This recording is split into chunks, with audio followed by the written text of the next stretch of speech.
जन्मताच वाईट नसतो, त्याला वाईट बनवते की त्याची परिस्थिती आणि त्याच्या समाजातील त्याचे लोक.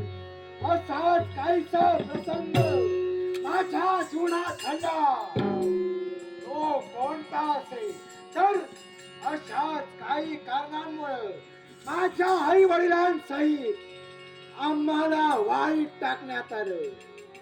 तेच माझ्या पित्याला सहन झालं नाही, म्हणून माझे पिता मृत्युमुखी पडले. एवढंच नव्हे, त्याच समाजातील स्त्रियांनी माझ्या मातेची अवहेलना केली. स्त्री तत्वाला कलंक लाविण्याचं कर्तव्य